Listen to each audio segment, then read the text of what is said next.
there's a certain kind of way, if you come at us, it's going to be an affront to us. We're not going to absorb it the way someone white, someone Jewish, someone Native American, someone Asian, someone Latino may absorb it. We're not calling you racist. We're not invoking the R word. What we're saying is we're uncomfortable with you because the manner in which you vibe with us and you communicate with us may very well be different than how we watch you communicating with other people. If one of us was Riley Cooper, would you have come to our defense? If one of us were Riley Cooper, would we have gotten a $22.5 million contract, $8 million guaranteed, $4 million signing bonus? We might not have. Because especially if our level of production was suspect to the point where our primary asset to you as a wide receiver was the fact that we were a good blocker.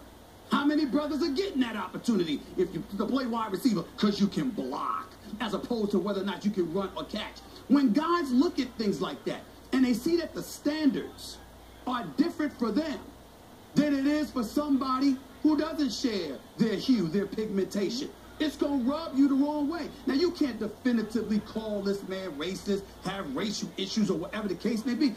Connor Barr went on Mike and Mike this morning, and Malcolm Jenkins, a black player, a brother, and all of these other guys may very well feel differently. And I respect that. But the flip side is you can't define for a black man how somebody comes across to him. And that's my point here. What you're saying is, look, I'm not comfortable with how he does this. I think my personality is different than Riley Cooper. I think my personality is different than somebody else. And it might rub me the wrong way. So then what does folks outside the black community do? As if you personalizing it as if you talking about them. All right? They come out and say, oh, you call them racist. And then you put people on TV, on the radio. Oh, is Chip Kelly a racist? What? Who the hell said he was?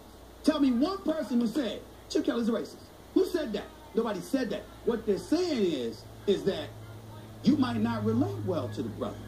There's a certain way that you communicate with us. There's a certain way that you talk to us. There's a certain way you come at us. You know me, Skip, you've known me for 20 years. You can, I recall people coming up to me in a certain kind of way, and you looked at them and said, yo, that's Stephen A. You can't roll up on him like that because he's going to come at you differently. You damn right I am. That's all I'm trying to say.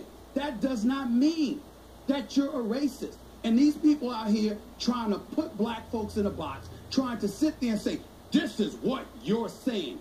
It's a convenient way to avoid an issue that black men across this country have to deal with every single day. And sometimes it ain't about racism. Sometimes it's not about even racial insensitivity. Sometimes it may be about ignorance because you feel comfortable enough to roll up on us in a certain way, completely ignorant and oblivious to how it would affect us. And then when you're educated about it, you don't care. Last point, Don Iman said that stuff about Rutgers women. Yeah. And initially, I wasn't of the mindset he should be fired. I was like, if he apologizes, then I'm good.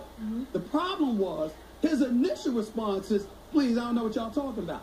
Yeah. And so because you were not only insensitive, but then dismissive, now you elevated because you elevated the situation. Because once you are informed of how you affect somebody and you don't care, that's the problem. Anybody can make a mistake, but once it's clear that you have made one and you don't seem to care because you're going to do it your way, now we got a different set of problems. Okay. You're Mike Wire. I'm sorry, all right? There you go.